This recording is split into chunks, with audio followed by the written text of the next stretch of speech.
pareng nenggani karo Petro kang bareng karo Bagong atus dumugi manci menika namung nderek ndedonga mugi-mugi sami pinaringan kesehatan pinardawa kamulyanipun atas pinaringan ing kalahayon kawidadan nedahaken tansah pinaringan kesehatan Allahumma amin sugeng pinanggih malih bincang Mas Petro dipun dawuhi mriki melih nggih kemawon kesangan kaliyan kanca-kanca sakronistik grup ya. Ya sowan Doro kang gareng kalame kang Bagong etok kan karo kowe Bagong. Alan-alan Ndro ya ya biasa ngene iki manusiawi mongso aneh garap bangsule iki biasa. Wis ditunggu karo kakekne karo Ndoro Ndorajuna.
Nganti marang jeneng sira kabeh kakang Kakang Semar sak anak-anak kula dhewe iki mokro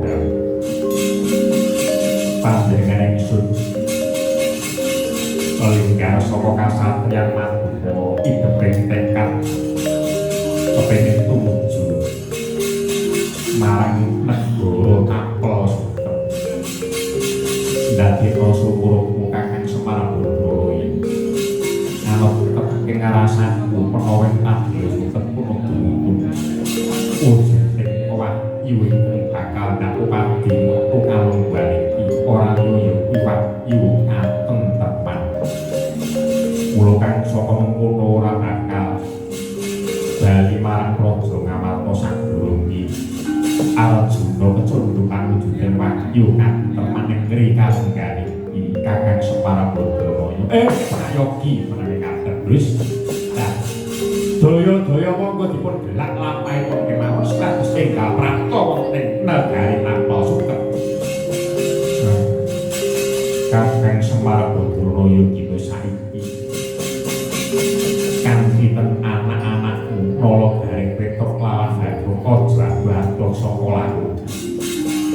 Aku Kakang Bupati wujuding wahyu katentreman muga-muga bisa kecondongan wujuding wahyu mung panindo ngamulat mamujimu wae Kakang Semar Brodaya kang tak jare monggo kula dheraken Gus.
Weng kunta kumpul patang gedhe kang sayong bongkara salah lira gajah sewu mata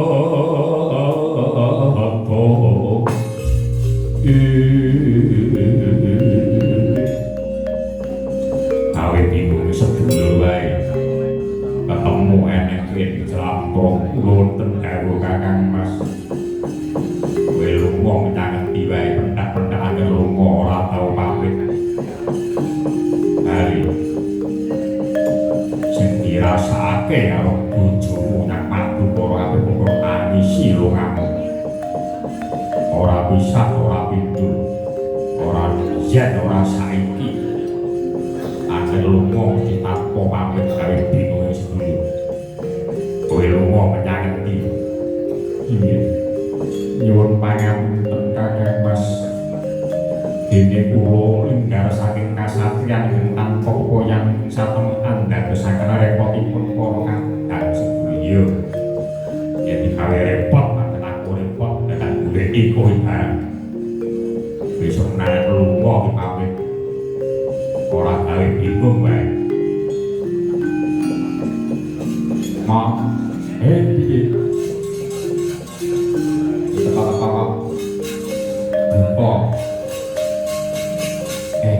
kowe meneng wae.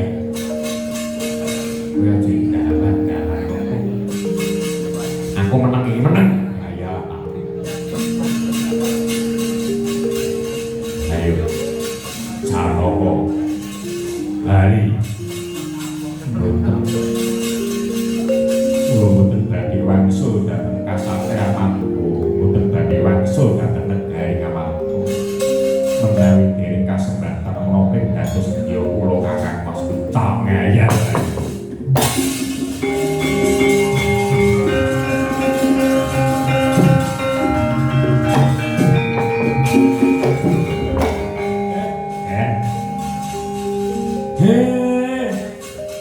Ampun dipeksa.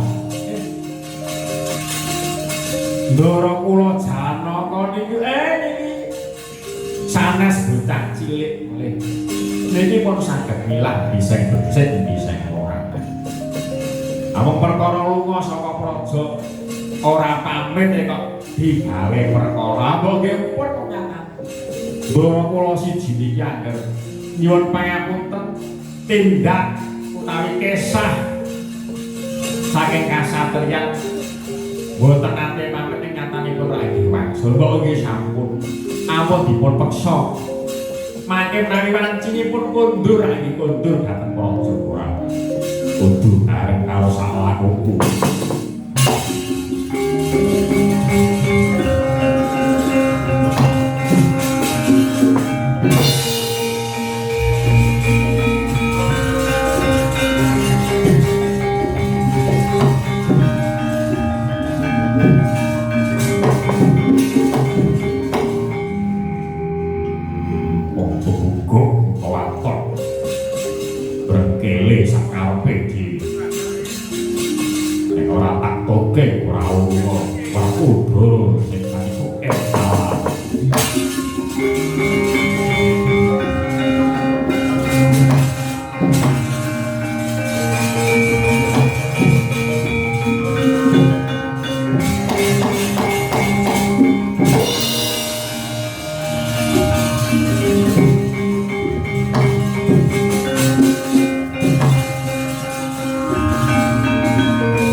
bumi gonjang kancing langit kelap kathok ler kencangane sesang maweh gandrung ayo kaki melayu kaki wis ora usah melayu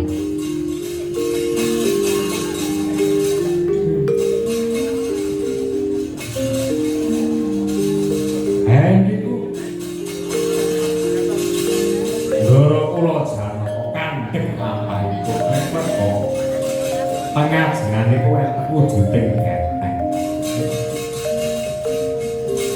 Gus Kang Semar Badranaya piye panjenengan sampun boten saged mlajeng malih ing sakajengan paduka menika wonten wujuding genteng ingkang inggil mestipun sabeting genteng menika wonten pura utawi keraton nitik saking genteng ing wonten sangajeng paduka menika lajeng kersa ndika dos pundi Gus menika ing neraka taksih wonten wingking panjenengan ya Kakang Semar Badranaya sepisan maneh pati-pati aku ora bakal bali marang raja sadurunge ketekan apa kang dan setyaki apa kang wis tak kandhakake mau marang Kakang Semar Badranaya Lampro sumber budo sakala puji ayu kali boten kula purun mangsul nanging wonten syarat lan sarananipun sarate apa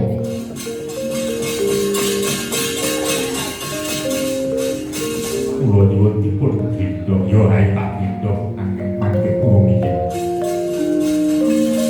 kula nyuwun dipun gendong mau yasta padha kangen Mas kula kepengin munggah wonten ing saklebeting benteng menika wonten neraka mangke menawi kula sampun paduka junjung lan kula saged munggah wonten ing saklebeting benteng menika kula purun wangsul dhateng raja yen raja kesuwen ayo tak ugake lan benteng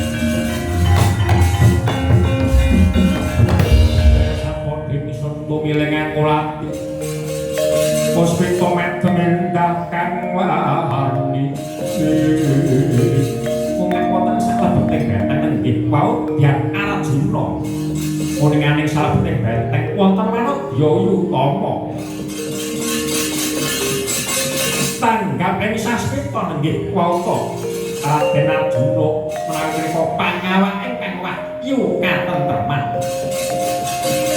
ya mateng ngaji pangantep-antep sanalika boboting Hyang Arjuna dadi kaya pitung gunung abote bro kang rewe amara ayang nenggih Hyang Werkudara datang kiyat nyangga batane Sang Permati dawah kalenggak kapindho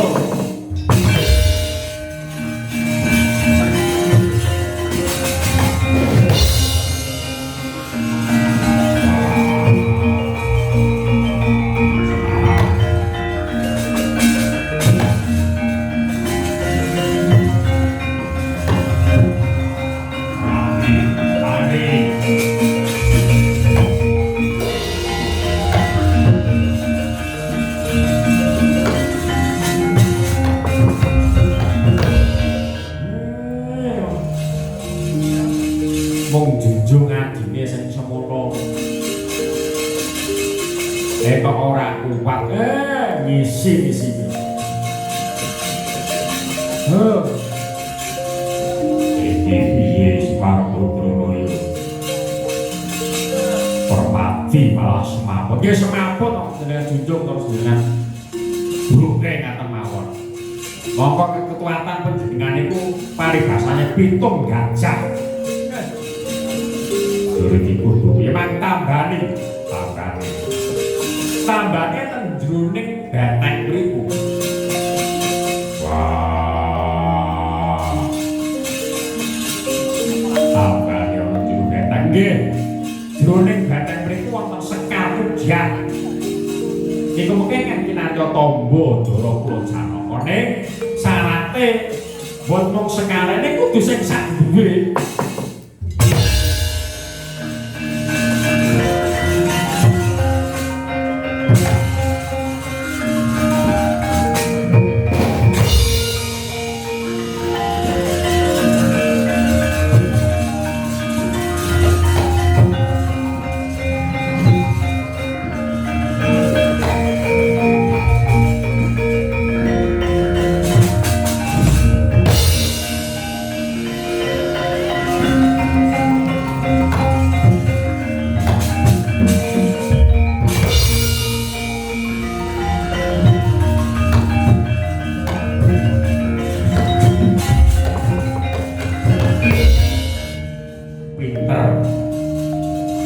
Niku sing dikarepake.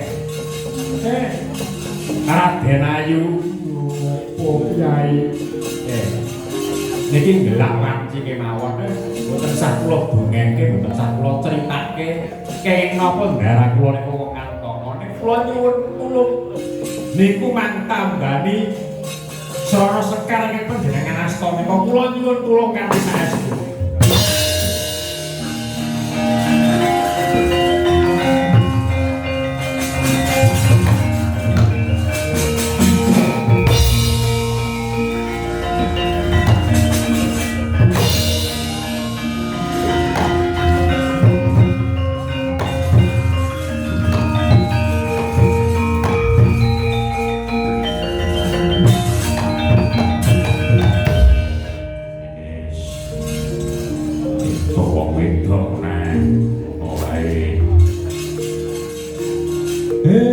Tak yo lupa.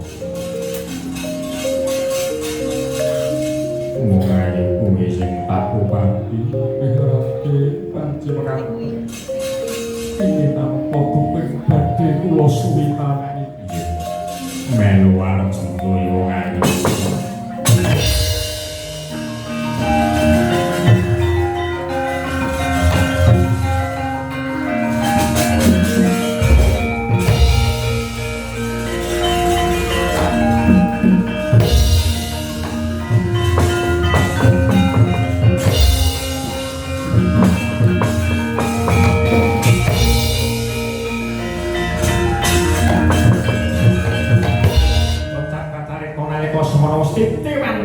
Nggih pauta sang Dewi Retna juminten nggih Dewi Retna manit tempang awake wahyu katentreman wis kaboyong dening Sang Arjuna.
Paduka Tandrawati Prabu Sri Bathara Tresna. Aduh Sang Prabu wonten wigatos ingkang pun dikeparang paduka tedhak dhateng negaring Tablo Suket mriki. Sang Prabu kula nuwun nyuwun pangapunten dening kula prapta wonten negaring Tablo Suket mriki Sang Prabu Darwati utang kaca langkung yen nggih debeng tekad. Kula menika namung dados wakiling Sanghyang Bathara minangka sulihipun kapureh nyara edekaken langkung rumiyin lan matur wonten ngarsa paduka Sang Prabu Darwati menawi dinten samangke atmaja paduka Dewi Retnamani anggenipun badhe kagarwa dening Sanghyang Bathara Guru anggenipun nyuwun bebono menika tasih dipun upadi wujuding dewa bagus ingkang tansah wonten kalih wonten. Kok malah wujud nyuwun pangapunten. Nggih. Kastunipun sedaya kala wau namung samudana kemawon. Namung samudana kemawon. Samudana kados Sang Prabu Kresna kastunipun Sanghyang Pukulun Bathara Guru menika boten kok badhe anggarwa dhateng anak kula menika boten nek. Kastunipun namung kinarya jalaran anggenipun badhe matedhakaken yukan tentreman dhateng titah. Pujang kala boten sanes menika satria panengah Pandhawa pun Arjuna. Deripun kados para mas pathaken nggih.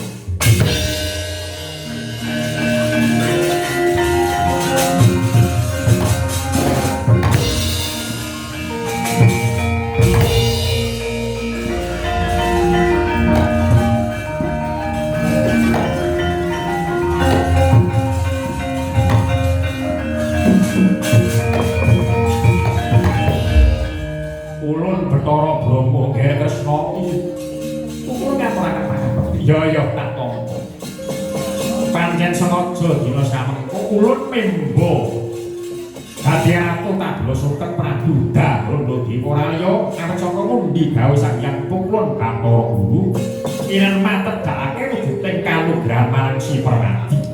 Ora liya ya kuwi wujud wahyu katentreman gandeng dina samengko wahyu katentreman manjing ngawiji lawan Si Arjuna dadi samengko apa dadi dawe Sanghyang Pukulun Bathara Guru tak tindakake wis purna jeciban ulun nggih.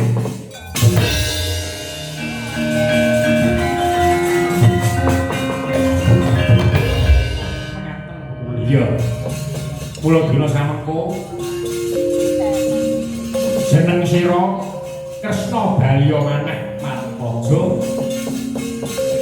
lan kandhakna lan diwawarakna uga marang para kawula sakabeh utamane marang para Pandhawa lamunta dina samengko menang gaduh wujuding mahya katentreman ora liya ya kuwi kaki Arjuna ya kaki Janaka. Muga-muga bisa murakapi marang para kawuling donya iki.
sampun wangsul dhateng raja enggal ngandhang inggih Koko Prabu.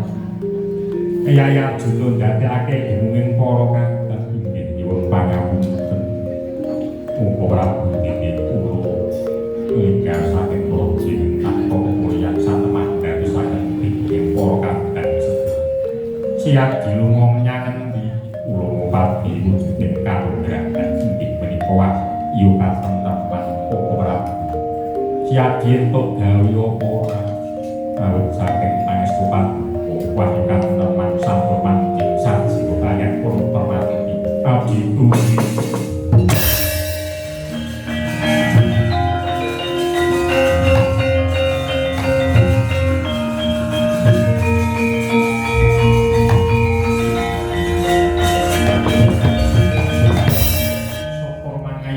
Yo seketi jumurung pon kakang melu ngempet ayo dene siap di lampa nugroho ing agung ujung wahyu katentreman yo inggih Koko Prabu namung sendika ngestakaken dawuh mugi sedaya kala ora kapihaten saking para kawula negari ngamarta mriki Koko Prabu.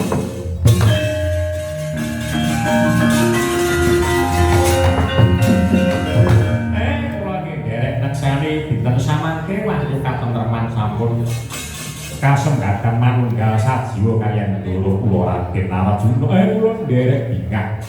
Mugi-mugi kanthi tumurune wahyu katentreman mriki ugi andayani dhateng desa Kayuloka mriki.